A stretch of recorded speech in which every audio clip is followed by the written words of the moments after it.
Good afternoon and welcome to Today on Bay TV. We are live in Swansea on Thursday the 18th of May 2017. I'm Henry Darby-Cook, this is Gaynor Morgan. With us today is County Councillor Robert Francis Davies and also Liz Cairns has joined us.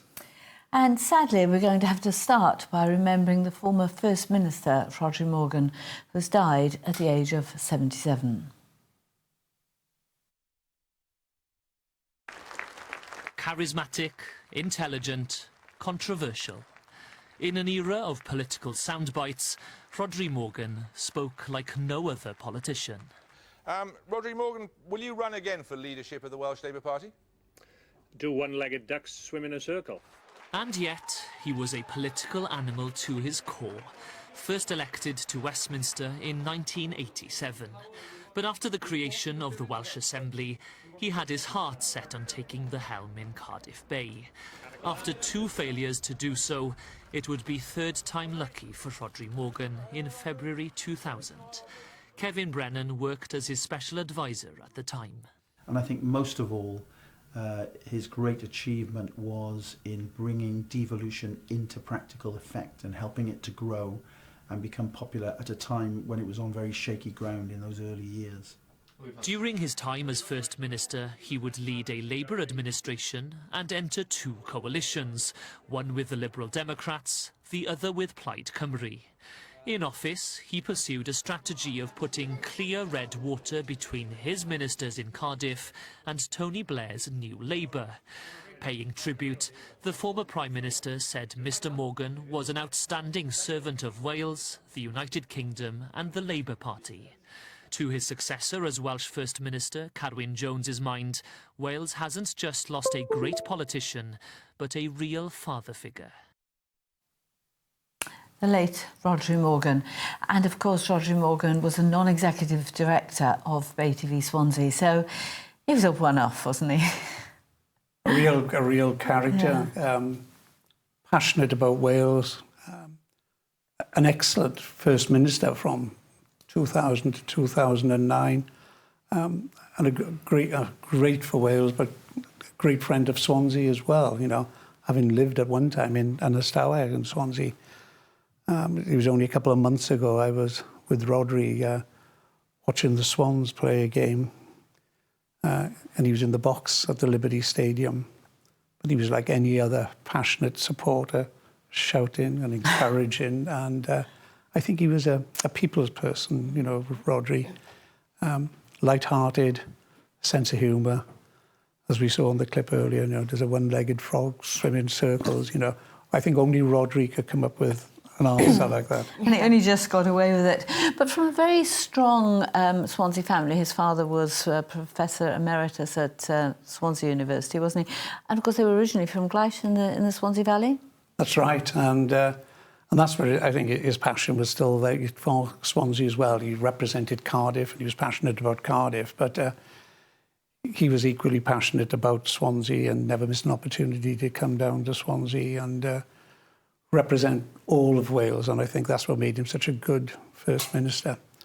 I can remember going back, I think it was 2001 or 2002, we were putting on a bowls tournament for the Lord Mayor, and he brought a team of AMs down, and it was a bad rainy day down in the Marathon Quarter, and he was there joking and laughing with a couple of hundred people to raise money, and that was Rhodri. And I think that was his ethos in the Welsh Assembly, wasn't it? He wanted it for the people, a werin nid a crachach. I love that. I just think he wanted it for the people, not just what we call the crachach. I come across a lot of people who were saying he was the daddy of Welsh politics. Yes. And that just shows the type of person that he was, the character. Yes, he would talk to everybody. And I think, you know, as you say, the daddy of Welsh politics, father of Welsh politics, he did believe passionately, great intellect, and he will be greatly missed, and I'm sure, you know, all of us, our hearts go out to Julie, his wife, at this moment in time, and his family. And we got to, you know, think of those now. But I think we should celebrate the great contribution that Rhodri made to Wales. For all the sadness, you can only think of him with a smile. I interviewed him several times. I have to say, it could be exasperating, but you could only sort of love him, really. He came to the Royal Welsh one year, and I was working with the Country Land and Business Association, and they'd worked really hard preparing their briefs and all the rest of it to have this big discussion with him. But he came up with a few of his flippant remarks, which were great fun and lightened the atmosphere. And well respected by all political parties. I think the remarks made by all political parties today in the middle of a general election, you could tell was sincere because he touched everybody. Yes, yes. What would be your opinion of him? Would you, as a younger generation, you wouldn't have seen him in office much, would you? No, it was. I knew he was involved with Bay TV and was very much for things like Bay TV and Made in Cardiff and local and enthusiastic about local generation and being creative. Yeah. I think we've got a clip. We caught up with Rob Stewart this morning, the leader of the council, and we've got his thoughts on Rhodri. Should we have a little look? You're very saddened to hear of the passing of Rhodri Morgan last night. Rhodri was the father of the current Welsh nation. He was the architect of devolution in Wales, and the Wales we live in today is in great part to what Rhodri did as his time as First Minister. He set us apart from the UK, and he delivered things like free bus passes for pensioners, free breakfast for school children. He was a very progressive politician, and he'll be remembered as a great statesman, a leading figure in the Labour Party. Of course, he's got strong connections to Swansea, even though he's a Cardiff representative. And Rhodri, when I met him, every time I met him, he was a very witty, intelligent, sharp individual who always had good counsel and always, had time to take to give you his advice and the benefit of his experience and knowledge. He's a great guy, and my thoughts go out to Julie and the family at this sad time. I think that's important, isn't it? I think the outlandish comments and the touch of buffoonery were a device in a sense, because he had a powerful intellect. He was very powerful, with great intellect, but I think that he brought some light-hearted comments in, always made people feel relaxed. There's humour when it's appropriate and not appropriate, but I think it was always appropriate that he relaxed people and made people feel at ease, and that is important of a statesman not feeling sort of aloof above people, but being a people person, and he was certainly a people person. Lord Haynes summed him up as a unique populist intellect, and I thought that's very succinct and to the point, isn't it? I think it probably couldn't sum him up much better, really. What do you think is his legacy in terms of Wales, in terms of the Welsh Assembly? He wasn't a favourite, was he? And Tony de Blair didn't pick him as First Minister in the beginning. I suppose no politician is somebody's favourite. Some people will love you, some people will hate you, irrespective of what political party you're from. But he did lead Wales and set Wales on a path with devolution and ensure that we can make decisions which are appropriate to Wales and the Welsh people. We're all one, but we're all different. And I think that's what makes the United Kingdom great. But Wales, we have different needs, we have different economic pressures, and I think that the government in Wales can actually deliver better for the people of Wales, but still being part of that United Kingdom. It's interesting because he comes from a traditionally Welsh family, in a sense. I think his parents met at the National Eisteddfod in 1926. But having been brought up on the family coming from Gleish in the Swansea Valley, he would have been very much in touch with the ordinary people rather than the sort of elite intellectual circles.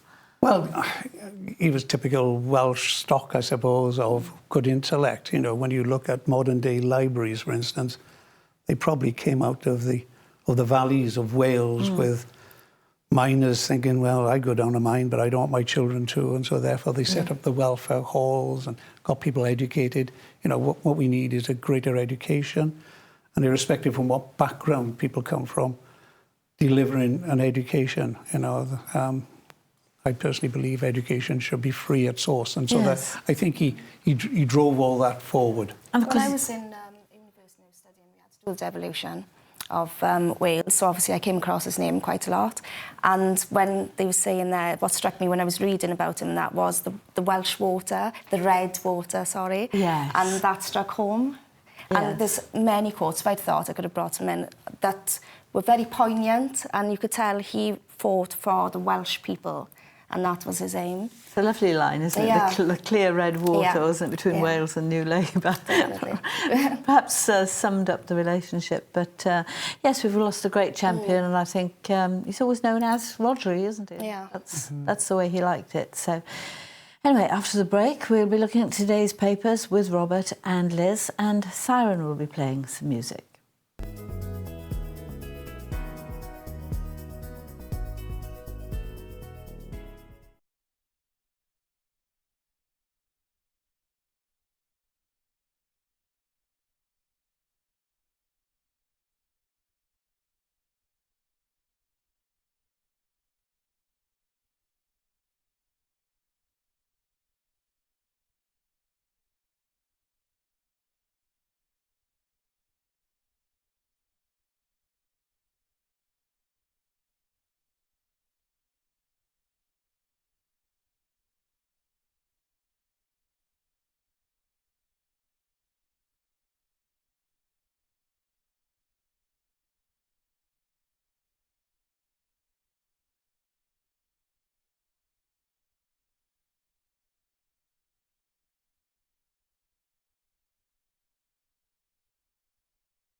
And welcome back to Today on Bay TV. I'm Gaynor Morgan, this is Henry Darby Cook, and with us are County Councillor Robert Francis Davies and Liz Cairns. Before we have a look at today's papers, we're going to have some music from Syren, so take it away.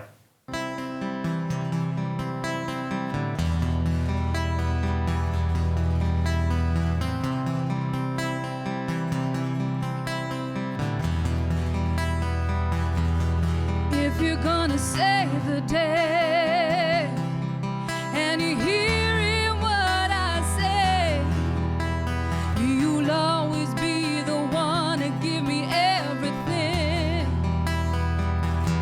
And just when I thought no one cared, you're the answer to my prayer.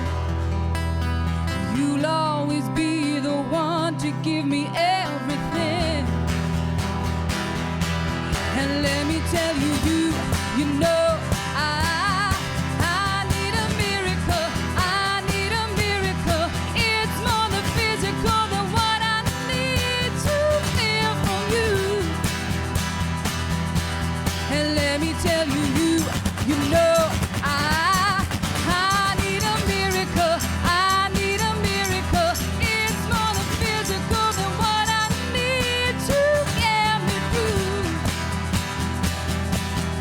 Tell me that you understand, and you take me as I am, and you'll always be the one to give me everything. And just when I thought no one cared, you're the answer to my prayer. You lift my spirits high. Come on and rescue me.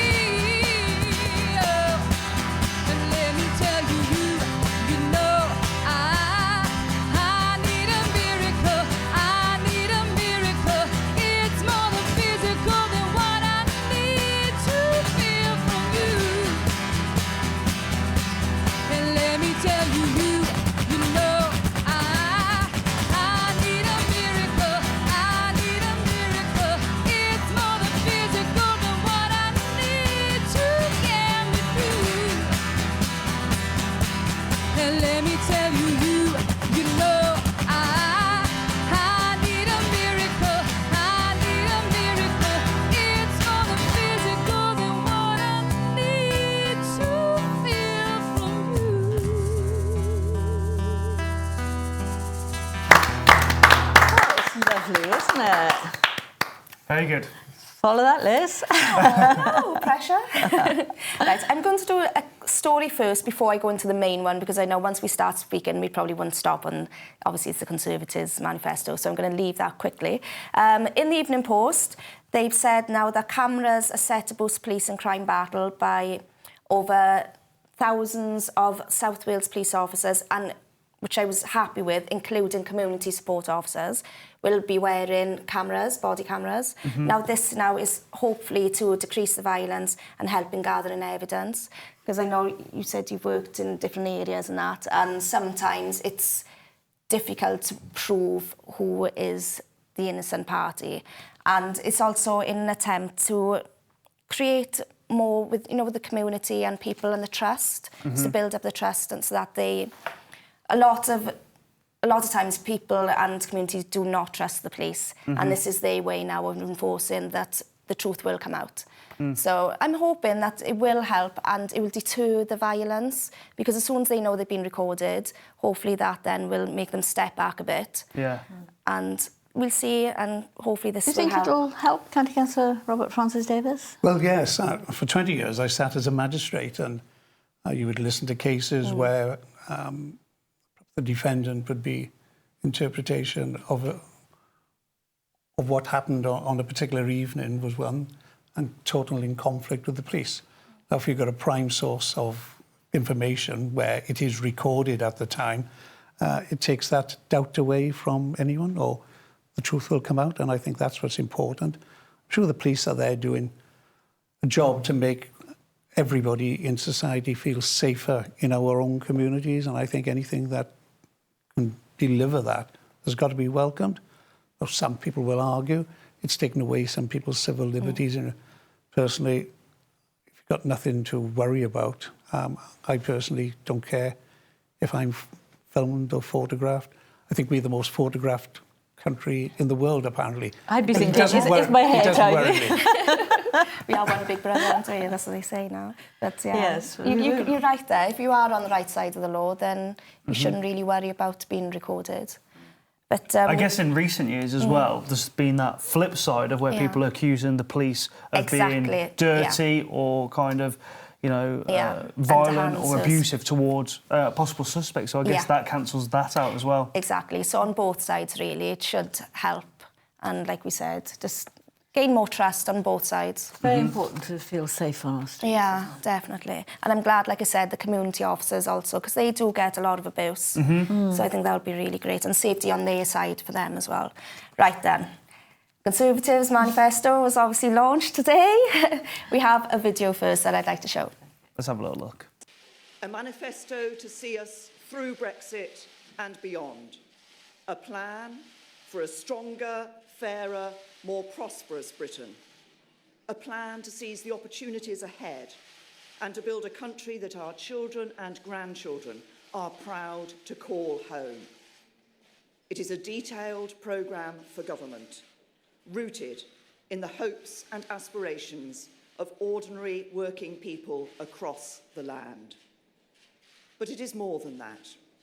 It is a vision for Britain, a portrait of the kind of country I want this nation to be after Brexit, as we chart our own way in the world.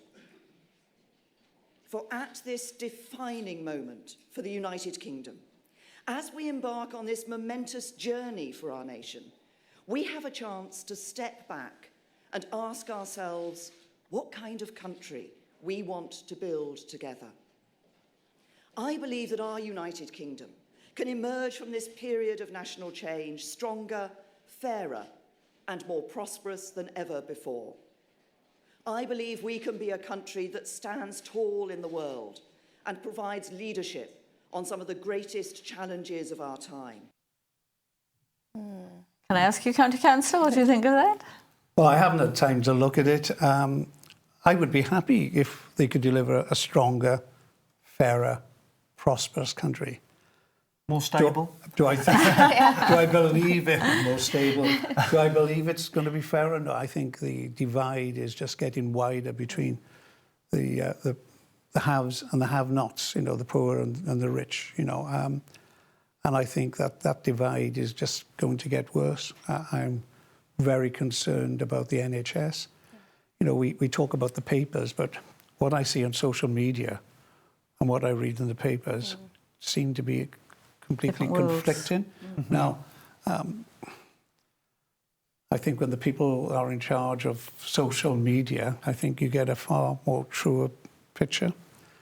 And, you know, nobody likes paying tax, but I think that I'm quite happy to pay tax. I'd be happy to pay 50% tax because I know what I got left. I'm doing my bit with the 50%, you know, for the country.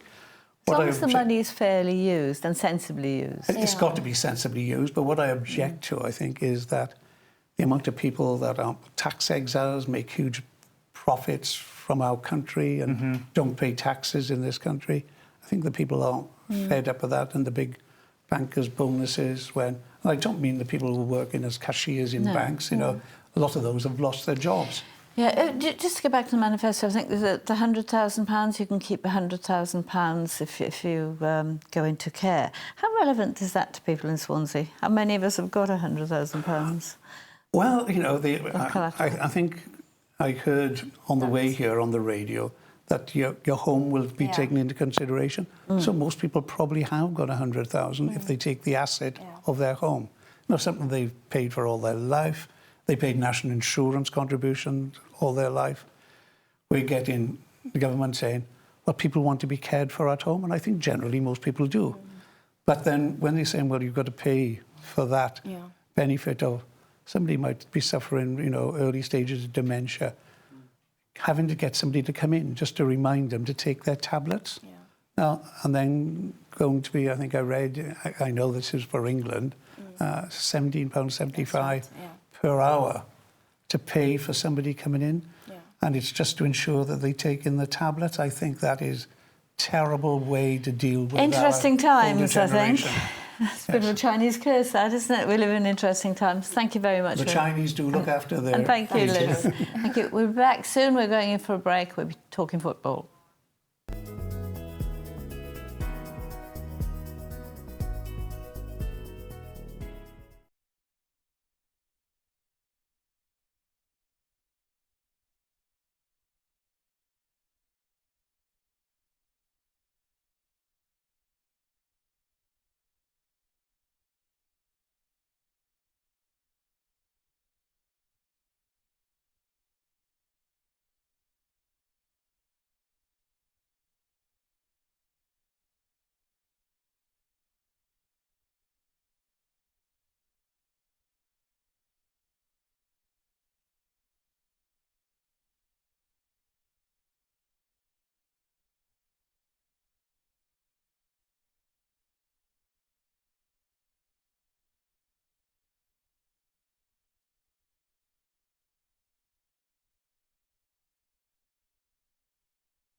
Welcome back to Today on Bay TV. I'm Gaynor Morgan. This is Henry Darby Cook. County Councillor Robert Francis Davies has stayed with us and Chris Bynan has joined us. Before we talk Swans, should we have a little bit more music from Syren?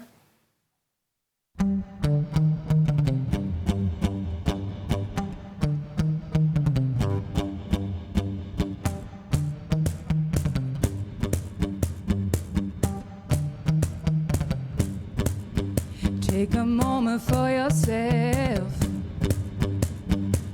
and get close with the lights down low. You and I and no one else. I get the feeling that I wanna explode. Baby, you grab my attention, tension burning, fever high. Take me to another dimension tonight.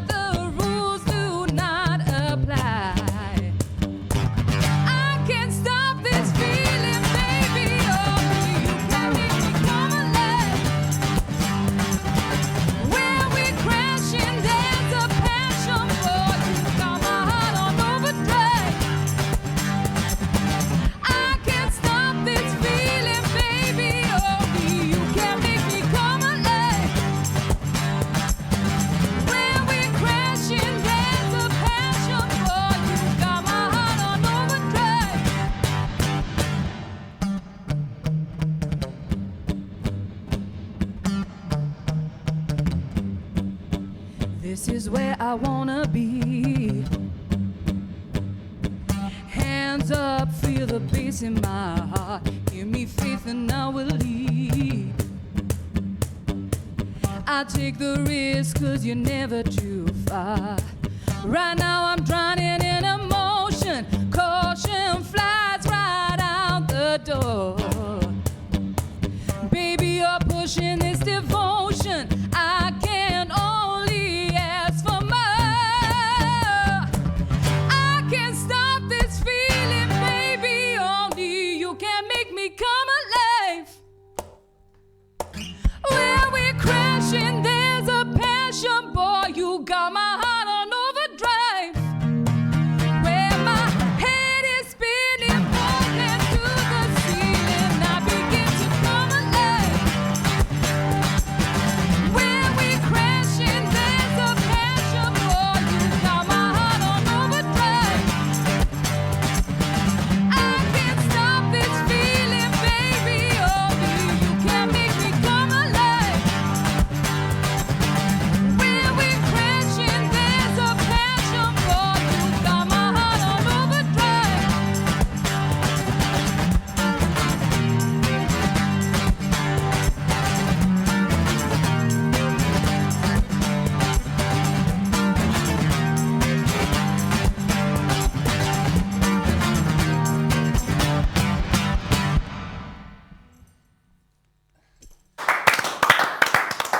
Wow, Lovely, they're wasn't awesome. it? Yeah, So it's good. really enjoyed that. Excellent, excellent, I think, yeah. Lovely voice. I'm going to enjoy the rest as well. We're going to talk Swans. Yeah, talk football. We are, yes. It was the awards evening last night where they go through basically the squad or the roster, if you want to say the American words for it, handing out all the awards for the evening. There's a couple of big winners. You were there, weren't you, Robert? I was there. I took my son, and it was a great night actually. And it was like good to see the Liberty Stadium packed out, you know, in the suite there. I don't think there was tickets available at the end, but really good night. It's a really big do then. Big do, and all the Swans first team were there, and also the under-23s, which have, you know, They've had a very, very good season. They've done had a great season. and it's got to be good for the future of the football club with the under-23s winning their league and winning the cup and doing the double, and next year they would be playing some of the best teams in the world, with the Man Uniteds, the Man Cities, the Chelseas, etc., to be in that league. What a better way to bring on our young talent. You'd hope for next season that there's a little bit less pressure, I guess, that we're not down the bottom of the league fighting it, and we can blood some of these new players, getting them in and giving them some game time, I guess, especially these Ollie McBurney scoring 23 goals this season. Well, he's been amazing, Ollie McBurney, and he won the young player He did, yeah. last night, and that was great to see that we've got talent, and there's a lot of good talent there. Keston Davies and Daniel James, some really good He players. looks delighted in that picture. Absolutely delighted. What of Leon Britton? There's been a lot of talk about making him, was it a freeman of the city? Yeah, giving them the freedom of the city. I mean, I think that's still ongoing. I don't think there was anything said about it as such last night. Did you hear anything? I don't know. It's not the place to do it. I think that the freedom of the city is never handed out that easily to people. John Charles has had it, but you've had President... He waited a while for it, President didn't he? Carter. He did wait a while, you know, but he was probably the greatest footballer ever to come out of Wales. And Mel Nurse, because there was no small contribution he made in saving the Swans, you know. It was only 10, 11 years ago. Could have gone out of the league, kept them in the league. And that's why I think it's so great that the entire city, well, not the city, the entire region is celebrating the Swans staying in the Premier League for the 6 years running. Because it makes such a difference to the economy of the entire region. And it's going to be an exciting season to come. You'd hope so. You'd hope so. I mean, the last team that did what they called the Great Escape, which is being at the bottom at the turn of the year and finishing safe, was Leicester. The season after they pulled off the Great Escape, they won the league. Oh, so I can't see that happening next season, but we can all hope. Leicester gives us hope. And I think in the manager, Paul Clement, who has been with some of the top teams in the world, you know, PSG, you know, he's a great manager. There's a lot resting on his shoulders, wasn't there, when he came in? There was, but I think he's got the players playing together. In fact, the club, I think, is like one big family. They play for each other. The support that got behind the club and the Everton game, it was a tremendous... After the game finished, the entire crowd waited there and clapped every single player off. Yeah. And then the gesture by Leon Britton and the players to pay for 3,000 supporters to go for Sunderland, and it was like a home match. And was all that reflected in the atmosphere last night? It was, yes, you know, and I suppose the game of the goal of the season, I think it could have been probably one of any 6. It could have, yes. I mean, there's obviously you've got the results against Everton and obviously the goals at Sunderland, which really saved us. That, you know, I think if we hadn't won at Sunderland, we had a mountain to climb, really, to get to it. Goal of the season, though, went to Llorente against Liverpool. Should we have a little look at it? Here it is. Quicker than Liverpool. Carroll on the overlap. Good ball in from him. It's 2-0. Title challenge. What a shot in the arm for Swan. In many respects, but what a great header that is. Singulate. Oh, that was neat, wasn't it? Yes. It's okay. Not the most important, but we'll take any at Anfield. I mean, Oh, he's been brilliant for Swansea, for Fernando Llorente, and the contribution by all the team, but Gylfi Sigurdsson. I think he runs more miles than any other player in the. He does. He cleaned up last night, didn't he, Chris? Yeah, he's a huge team player. He scored 9 goals. He's got 13 assists. He picked up 3 awards yesterday. But I think the best thing that came out of yesterday, not the awards for Gylfi, it was mainly him saying that he's happy to stay at the club. Now, he'd been linked, for a long time, he'd been linked with a move away to Everton or to a bigger club, but he's actually said, I'm happy here. He said, I don't want to go. But he said, if they sell me, they sell me, but he's happy to stay. And I think that's the best thing that Gylfi could have said last night. Just goes to show the man shows ambition by wanting to stay. Why go to a lesser club? Yeah, I mean, he's been to Tottenham and he's sat out quite a few games at Tottenham, so I think maybe he's been bitten before. And he knows now that, you know, Swansea's a place that all the fans get behind him, the team gets behind him, and he is, I'd say, the linchpin of that team. Absolutely, you know, and he's well loved, you know, like Leon Britton is well loved. You know, the Swansea supporters are passionate about the players. I don't believe you. Absolutely passionate, and it's great to see all the players there last night had time for every person. You know, you would have thought they'd have been sick of signing autographs, and there were shirts that people were taking in. Can you sign it? They never turned anybody away. You know, tremendous. Speaking of important supporters, there was also a Lifetime Achievement Award for, and this is one that we have to mention, for Mr. Lillicrap, who was one of the key figures in saving the club back when we nearly went out of business a long, long time ago. Well, you can see them there. Now, sadly, he passed away before he had this award, but he was one of the main influential figures in getting a trust together to own the club, to save us, because, you know, without him and Mel Nurse and others, there may not be a club now to be supporting. Exactly. Yes, Richard Lillycrap, along with people like Lorraine Corbett, you know, they all were passionate. They Your were collective. enthusiasm is catching. I may even get to watch a match next season. You never must know. go, you know. For the moment, I'm rushing off. I'm going to leave you with Henry. He's going to be talking to the cast of an independent film.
Welcome back to your final part of Today on Bay TV. I'm Henry Darby Cook.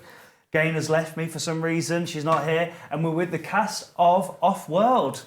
How's it going, guys? Hi there. Hi, Henry. You're right. So this is a Welsh independent sci-fi film. Yeah. Should we start by introducing yourself and your characters? You're all actors within the film, aren't you? Yeah. Hello, I'm Amy Rowlands and I play Alexa Williams, who's the ship medic. My name's Pete Kiek and I play Sean Kane, who's the second in command of the security detail on the ship. And my name is Ainsley Barber and I play Alan Chen, who is the first mechanic. First engineer. First engineer. That's the one. First Great. Engineer, sorry. Thank you. So, one of you, would you like to tell us a little bit more about the film and the synopsis of it? Yeah, sure. Yeah, I'll do it. Basically, it's a sci-fi film set 100 years in the future where we're colonising other planets because Earth is dying. So we are the second ship to head out to Tantalus 2. Sorry, not Tantalus 2, that's the name of the ship. No, Epsilon Eridani B that's the one. is the name of the planet. It's actually out there, you can Google it, it does exist.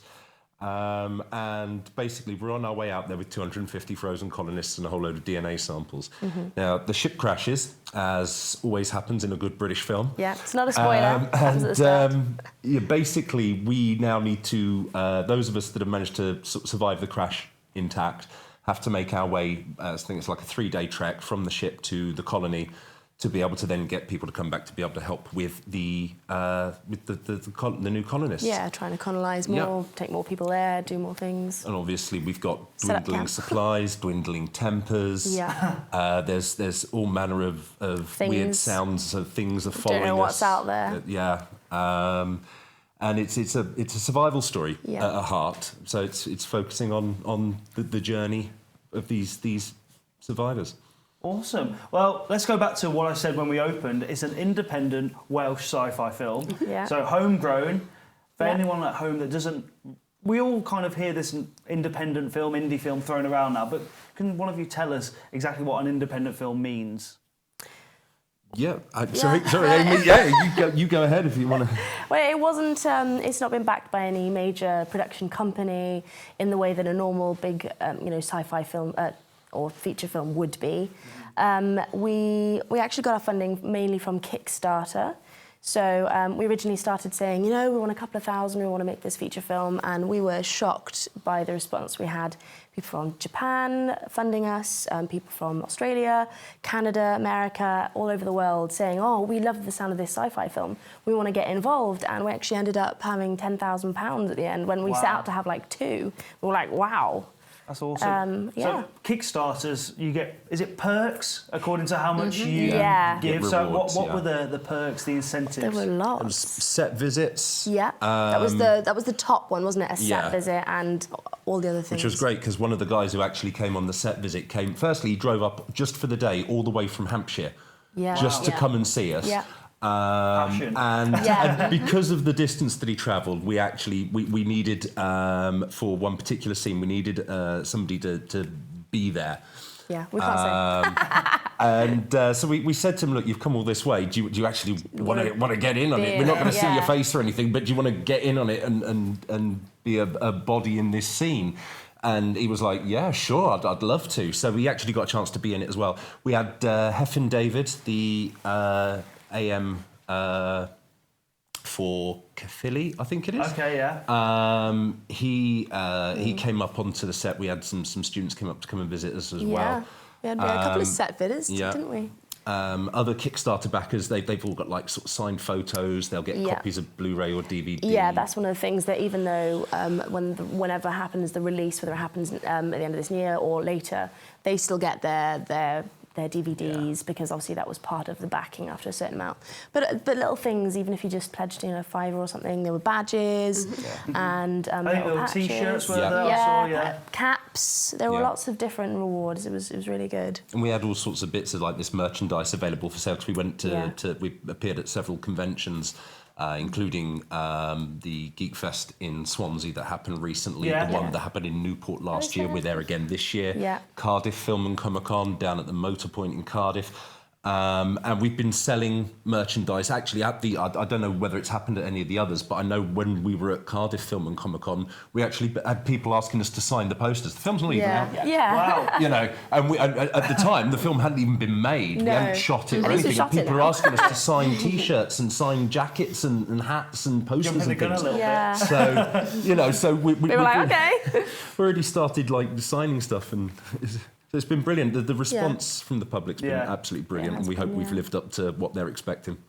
Something you just touched on, the other thing with independent films is obviously the release date. They're not what you'd expect from a big budget film. So, and obviously the other thing with independent films is film festivals and all that jazz. Yeah. So tell us a little bit about that. So we're thinking we would definitely like to put it into film festivals. So although it might be finished end of this year, beginning of next, we think, to be honest, it'll probably go into quite a few film festivals, which will mean it'll push back the date, which is frustrating for us, but because we want to show everyone, we're like, yeah, this is what we've done. It can mean big things, though, because It's even getting film worth festival it. nominations, it's something you can stick on the covers, on the posters and things. Definitely.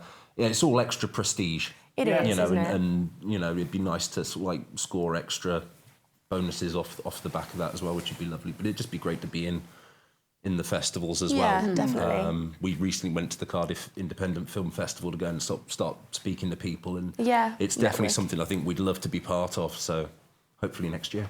Yeah. So in the final moments, what do people need to search to kind of find social media pages and kind of find out more about it? And obviously they'll then know when releases are happening and such.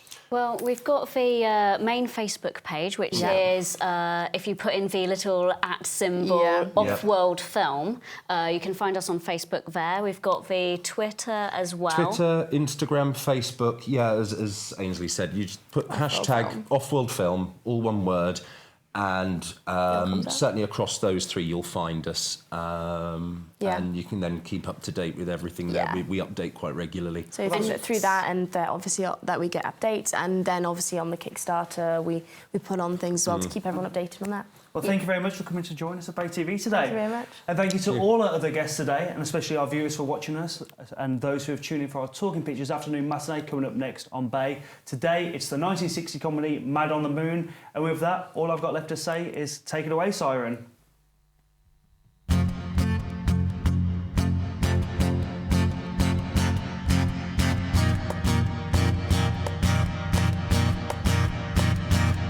I see the moon, I see the moon, I see the moon.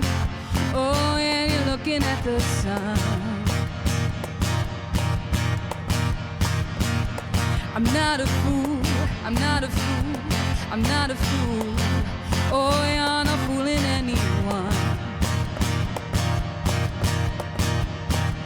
Oh, but when you go, when you go, when you go, oh, baby, all the lights go out. Thinking I was wrong, I was wrong, I was wrong. Come back, baby, we can work this out. Oh, baby, come and let me get to know you. Just another chance so that I can show that I won't let you down and run. No, I won't let you down and run. 'Cause I could be the world. I could be the world. I see him blue, I see him blue, I see him blue. Oh, and you see everything in red. There's nothing I won't do for you.